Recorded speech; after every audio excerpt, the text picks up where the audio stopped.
我们在孟州站啦！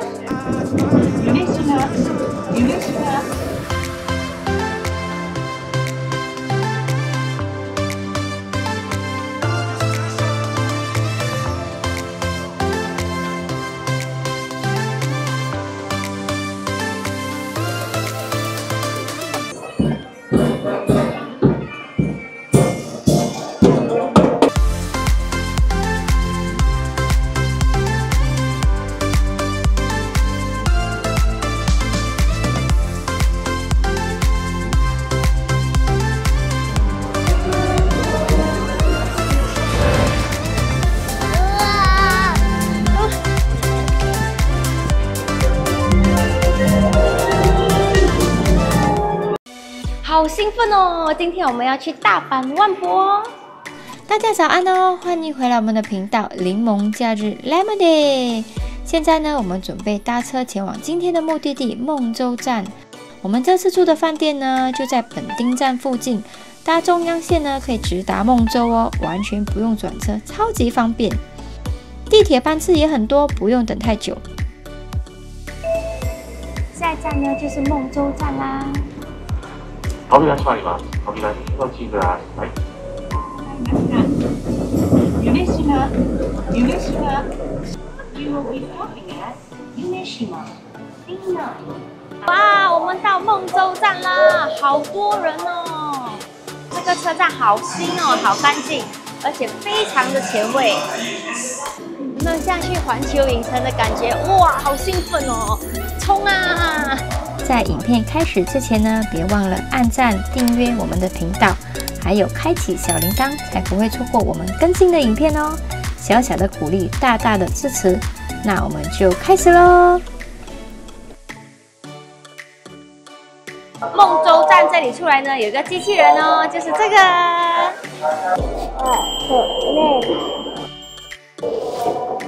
私の名前は10号です。夢島駅で案内をしています。よろしくお願いします。さようなら。またお越しくださいね。别忘了孟州站这里也有一个盖章哦。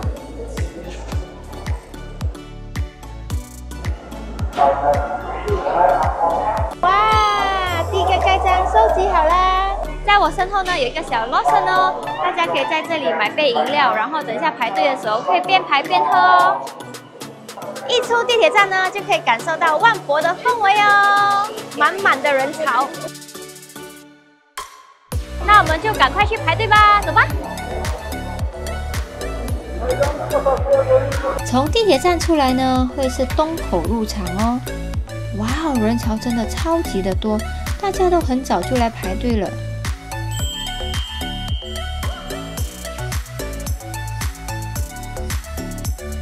我们现在要准备入场喽，前面有好多国家的国旗哦。我们预约的是最早的这一批哦，9点。今天呢，我们准备玩满12个小时哦，看看究竟可以参观多少个国家馆，以及值不值得你花上一整天的时间和门票费来朝圣这个5年一次的世界级盛会。还有呢，如果带小孩子的话呢，有哪些可以玩的地方哦？排了45分钟，我们终于进来啦！安检呢非常的仔细哦，所以大家如果要进来的话呢，不要带这么多东西哦，越少越好，所以会比较快。开瓶后的水呢，其实是可以带进来的哦。那我们现在呢，第一站要先去 Lawson， 走吧。Lawson 旁边呢就是纪念品店，决定先冲这里，因为人潮开始多了。我们呢要先去买 passport 哦。一定要买一本 passport 盖章哦。这个呢就是万博的护照哦，它就是一个收集盖章的护照。每参加完一个馆呢，就可以盖一个章。而且呢，它已经帮你分好不同的区域，像是西区，然后绿色区域或者是橘色的区域。最后呢，一定不要错过的就是这个浮世绘，非常的漂亮，而且有纪念价值哦，大家一定要收藏起来。这个就是万博的吉祥物米亚库米亚库，红色的部分呢是代表细胞，蓝色则是纯水，象征着生命变化的过程，是不是蛮有意思的呢？如果有喜欢的话呢，也可以先买哦。早上的货会比较齐全。你知道米亚库有6颗眼睛吗？还有1颗呢是在屁股哦。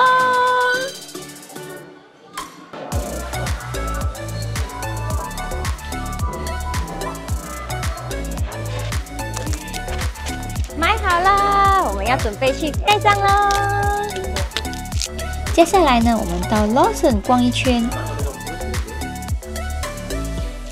食物的选择还蛮多样化的，价格呢也跟外面差不多哦，物品很齐全。我一定要买这个。我们先来 shopping 一下哦。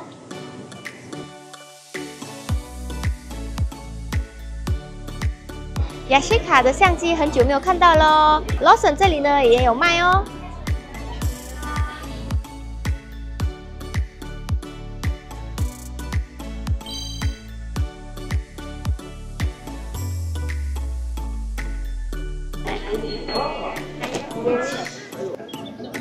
非常有设计感的椅子哦。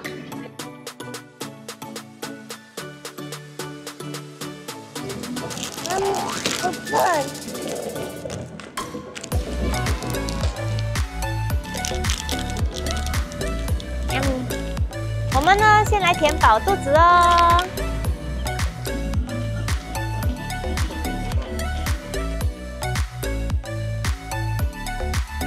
这个呢，就是米亚库，它用日本传统的坐姿方式来欢迎我们哦。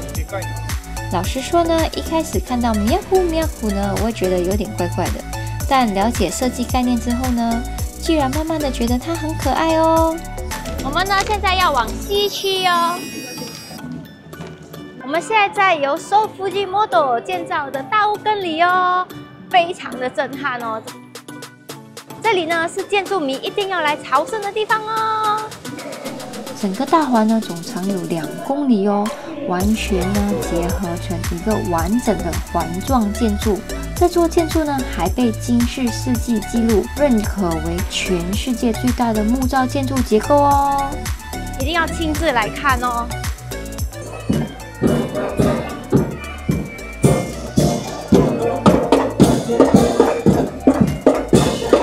行动不便的呢，也可以租电车哦。婴儿车呢，则可以在东口或西口旁的婴儿中心租借哦。这里呢也有寄放行李箱的服务，但是名额有限哦。你看这个泰国馆，它的设计真的太聪明了，利用了镜面材质，创造出了视觉错觉，让整座建筑看起来就像是魔法般的完整形成。透过反射呢，把天空、地面和建筑完美的混合在一起。站在某个角度看呢，这个画面好像现实的艺术作品。阿塞拜根馆好有设计感哦。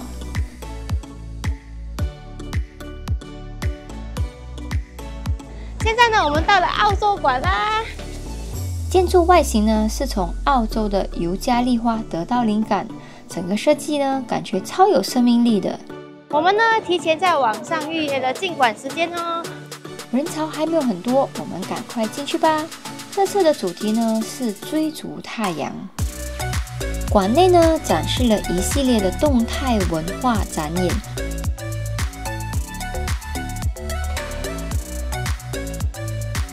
一走进馆内呢，就感觉走进了一个充满活力的森林里哦。四周呢都被丛林包围着了，好疗愈哦。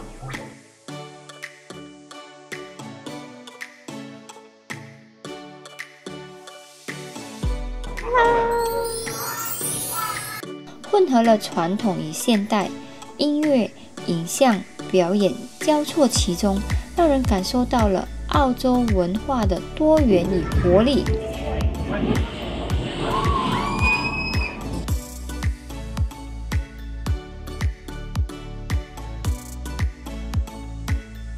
我们出来了，哇，非常的震撼哦！里面的树林简直做得栩栩如生的。离开前呢，一定要记得盖章哦。哦，是了，我们看到钢弹了，现在要去拿 Times Ticket， 就在我前面。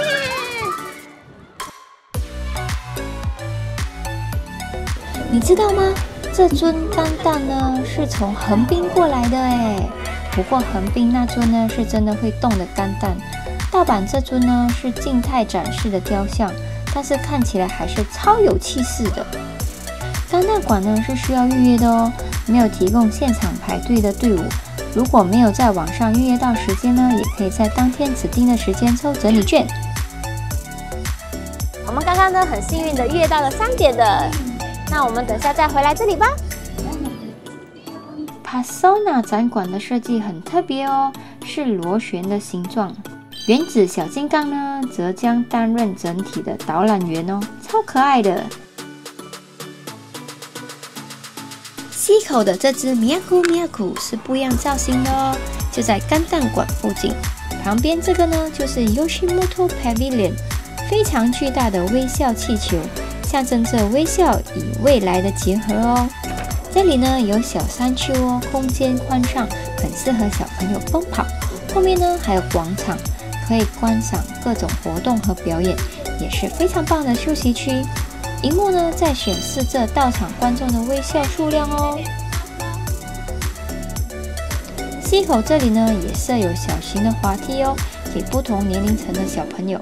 还有更大的游乐区呢是在法国馆前面，晚一点我们会过去那里。万博呢也是让各国小朋友交流的好机会，提供呢给带小朋友的家长们参考哦。要注意哦，原来这里是不可以用零钱的，要用卡支付哦。大屋根的各个角落呢都有提供瓶子清洗服务和饮水机，在冲馆的同时，大家也要记得补充水分哦。我们到新加坡馆啦，你看这粒小红球是不是特别吸引人呢？新加坡馆呢是不需要预约的哦，可是还是非常受欢迎哦。你看后面已经大排长龙起来了。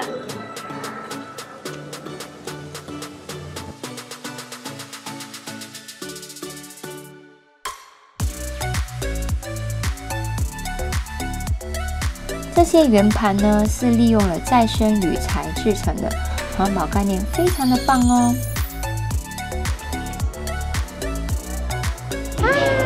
我们在新加坡馆里喽。一进来呢就被这片白色纸雕的热带森林给吸引了，整个空间超梦幻的，好像走进了童话世界一样哦。新加坡政府族。新加坡呢，把花园城市搬来了日本哦。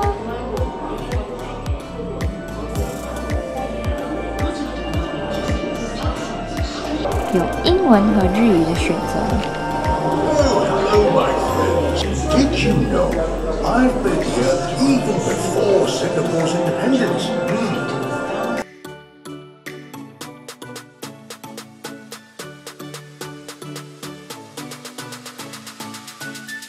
这个区域非常的特别哦，你可以写下自己的梦想。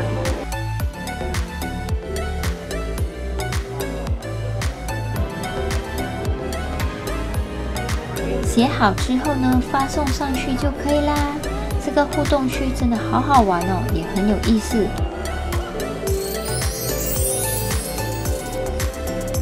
然后呢，它会投射到楼上2楼哦。那么等下你就可以去看你的梦想啦。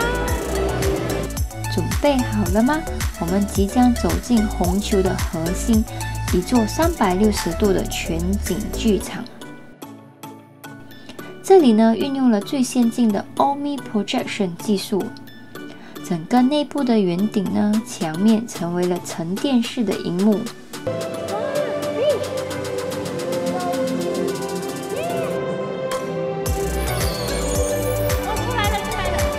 整个空间的设计超美，好诗情画意哦，让人心情很平静，就像被包围在了宇宙般的未来世界。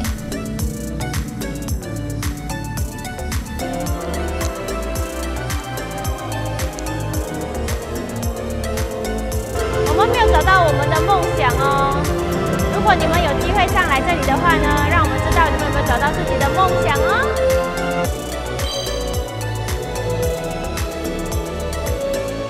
我们来看新加坡的伴手礼店，最经典的鱼尾狮。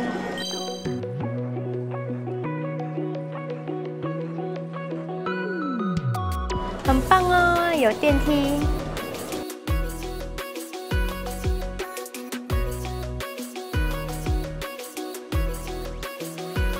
出来之后呢，底层这里有售卖新加坡的食物哦，有经典的拉萨、鸡饭等等。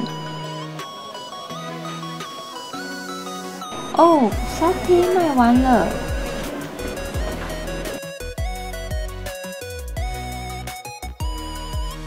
新加坡有2个印章哦。下一个馆呢，我们要去台湾馆哦。意大利馆的队伍好长哦。印尼馆的造型像是一艘船。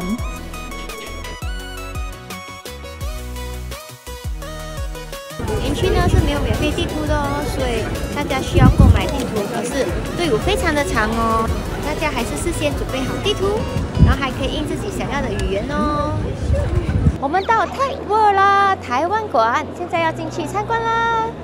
我们没有预约上，所以需要排队哦。排队时间大概是35分钟左右哦。外观的建筑呢是一层一层堆叠的造型，灵感呢来自于台湾那一座一座壮丽的山哦。我们排了30分钟哦，终于进来泰国了。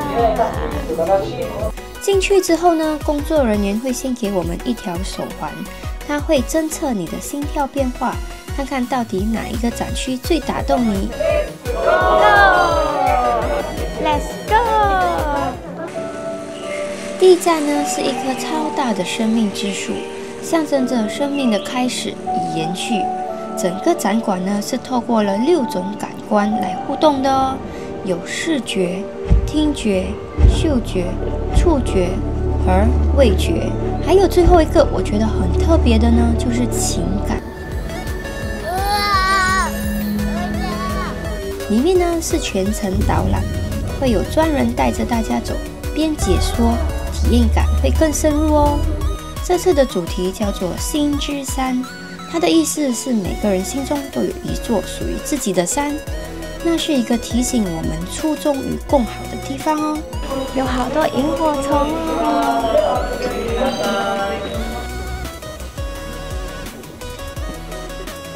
到了花卉区，也就是嗅觉体验的地方。最后这一区我超爱的是用 AI 结合艺术。最后呢，轻轻碰一下你的手环，萤幕就会根据你的心跳结果，告诉这次最感动你的是哪一个区域哦。我是属于生命的。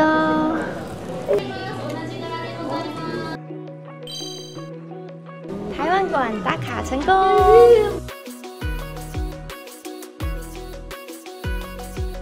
结束后呢，会有小礼物哦。出来后呢，就是礼品区。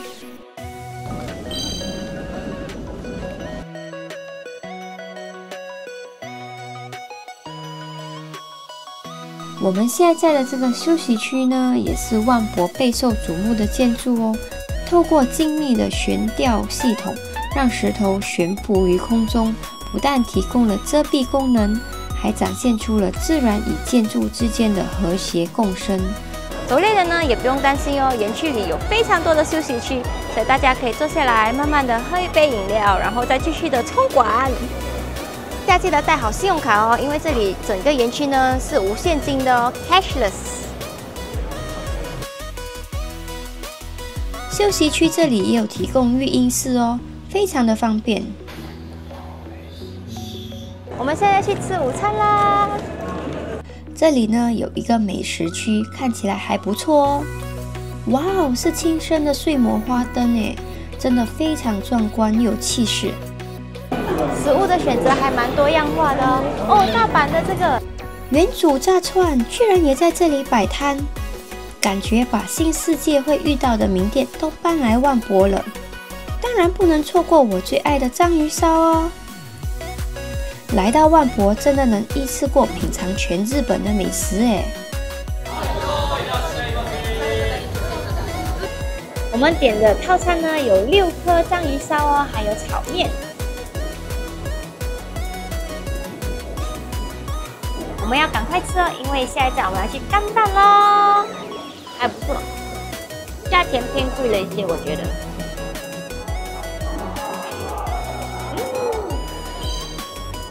来了，这里第3次，终于轮到我们进场啦！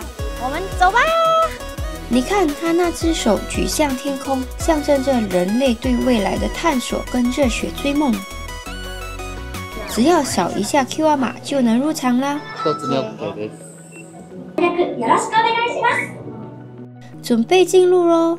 展区的设计超级有未来感，感觉就像走进一艘宇宙战舰一样，真的帅翻了！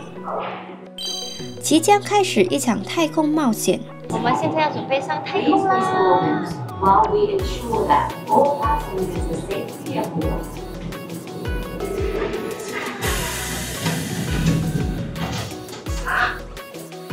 我们在太空啦！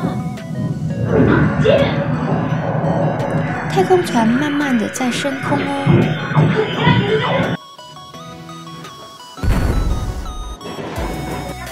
整个音效加上四面环绕的荧幕，我真的有一种我就在宇宙里的感觉，完全不像在展馆，更像在看一部4D 动作电影。スタージャパンへご来場の皆様にお知らせします。このままにはしておけません。なんとかジオンコを止めないと、さらに大きく。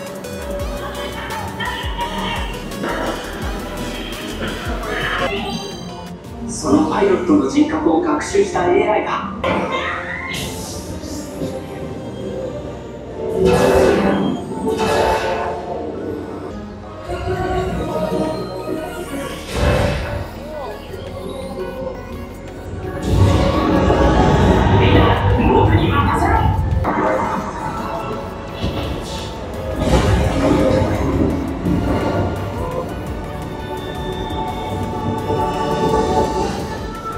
的节奏很紧凑哦，最后回到地球收尾，非常的完美。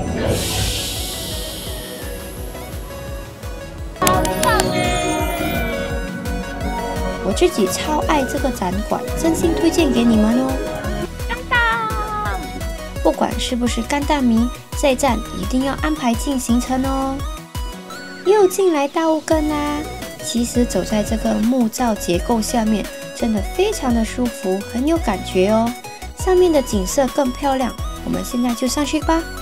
这里的视野非常的好哦，可以看到全部国家的馆。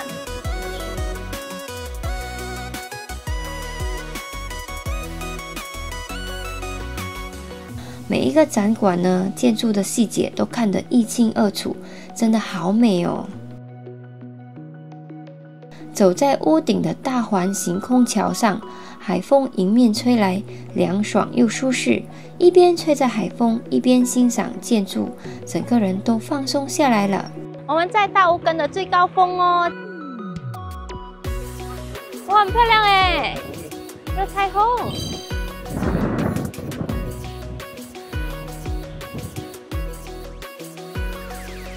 晚上这里有水舞秀表演哦。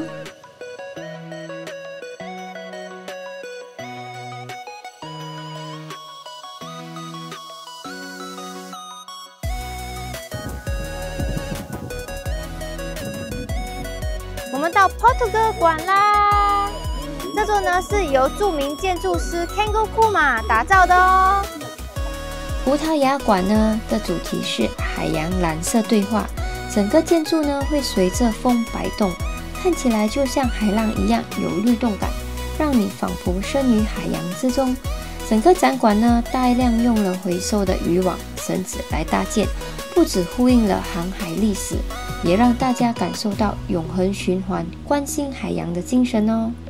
由于时间有限，我们没有办法深入参观每一个展馆，但站在这个大雾根的空桥上，依然可以欣赏到各国建筑的特色，也算是一种充满意义感的打卡方式哦。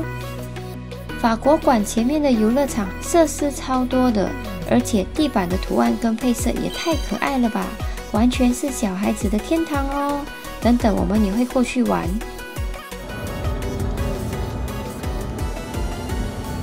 我们被这座昵称为闪亮帽子的大阪世博主馆吸引着，远远看去是不是超像有个虫洞开在天上？我们来到阿拉伯馆了，而且不用排队哦。展馆的主题叫做 Of to Eat， 很未来感的名字。这里的主旨不是普通的设计哦，灵感来自于他们当地的椰枣树。然后呢，主旨是用野枣棕榈的废料做的，再结合了日式的榫卯工法，整个就是文化的混合加永续设计，很有创意和诚意哦。哦，对了，雨伞很重要哦。整个园区呢，其实遮蔽处不多，如果突然下雨没准备，真的会很狼狈。所以大家记得出门前一定要带好雨伞或轻便的雨衣哦。美国馆好热闹哦。右手边呢是日语的队伍哦。我们现在在美国馆哦，这条呢是英文的队伍哦，所以会比日语的来得快一些。你看，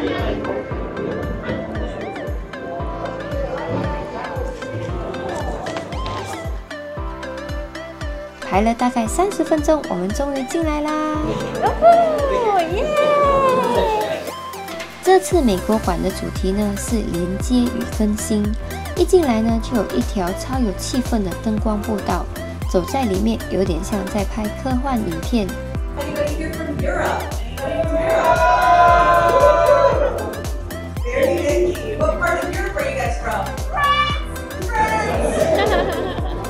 里面呢还有一场互动秀，主角叫 Spa， 好可爱哦，而且互动的方式还蛮特别的。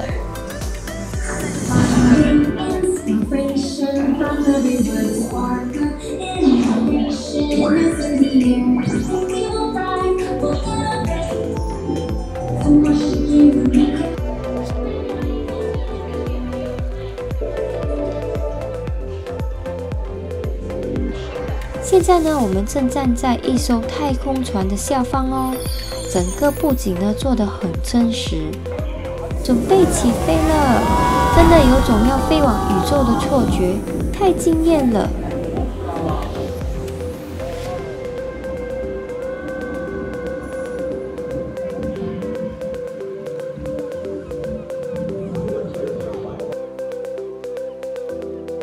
这里呢展出了阿波罗号任务采集的月球岩石，很不可思议耶！非常值得来体验的一个展区哦。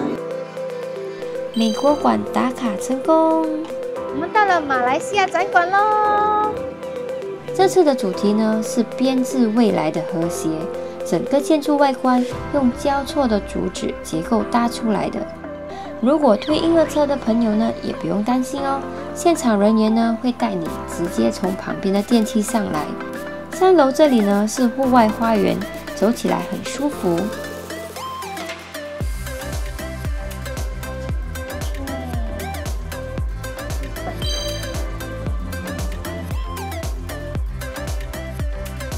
整个展馆呢展现出了马来西亚的文化传承、科技创新与永续理念。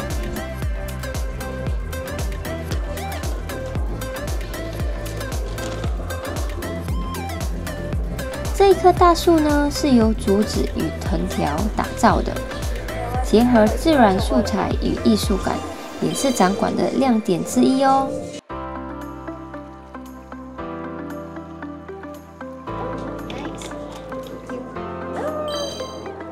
逛完展馆出来呢，就是马来西亚美食摊啦。马来西亚的食物，我们还是等槟城那一集再回去马来西亚吃吧。整个空气呢都布满着椰浆饭的香味，闻着闻着我们也饿了，还是先去吃晚餐吧。菲律宾馆呢，这个建筑看起来像是一件放大10倍的编制艺术品哦。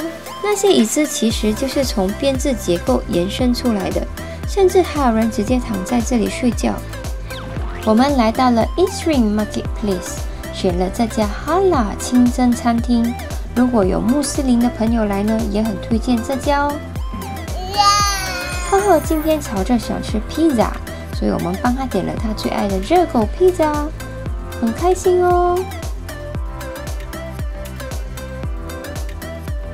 我们还点了一份咖喱饭，味道也不错。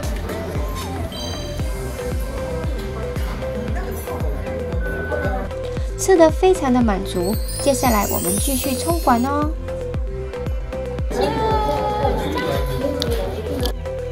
终于呢，我们要去法国馆喽，天色都已经暗了。晚上的法国馆呢，也别有一番风味哦，灯光很梦幻，也很漂亮。推婴儿车的话呢，现场工作人员会引导你走到另外一条通道。婴儿车呢，必须先寄放在入口处。法国馆呢，婴儿车是不可以推进去的哦，所以要停放在这里。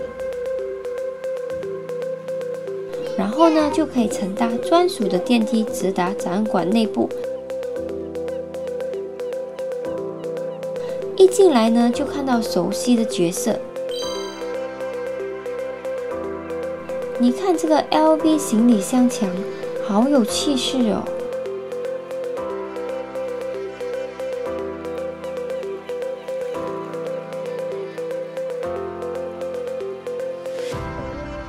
旁边还有 LV 的艺术装置作品，整个展馆充满了浓厚的设计感与艺术氛围哦。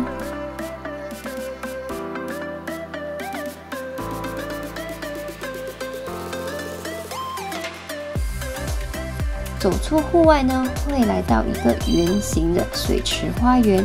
轻轻的拍打这里呢，水上会出现水波，互动感十足，整个体验非常的疗愈。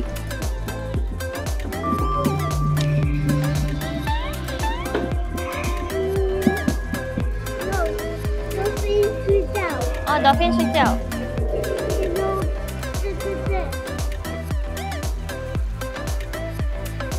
走进了像洞穴一样的空间，里面呢挂着一整串的巨型葡萄，原来是要讲葡萄酒的故事，也太酷了吧！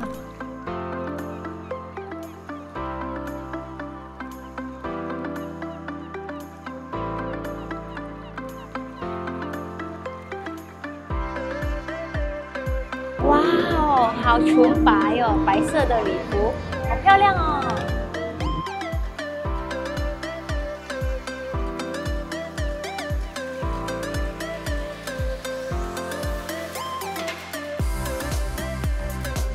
这简直就是迷你版的 Teamland， 梦幻却充满了创意。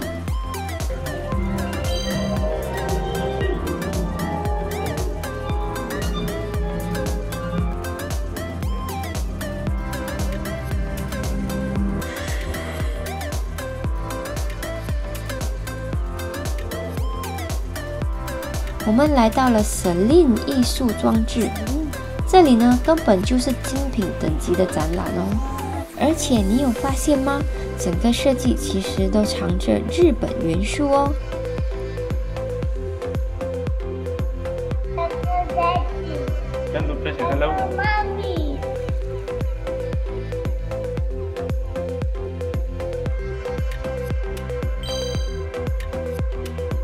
法国馆真的太美太有艺术感了，用创意让法日文化完美的融合。我们现在在这个道根呢，晚上的氛围很不一样哦。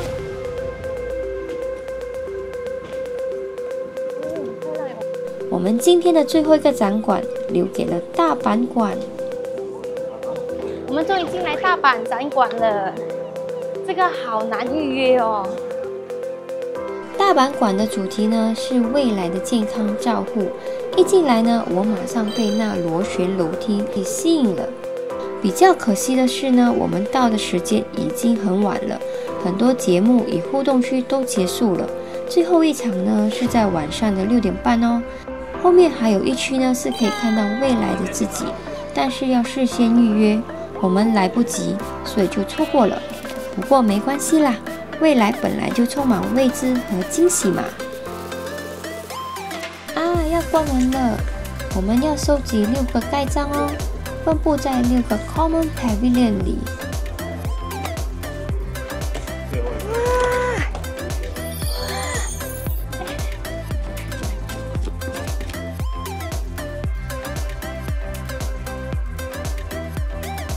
晚上亮灯后的馆也别有一番风味和特色。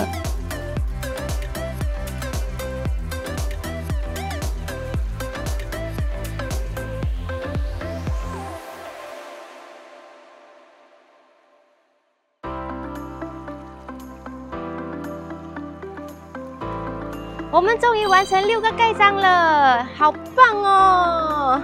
在园区关门前的5分钟。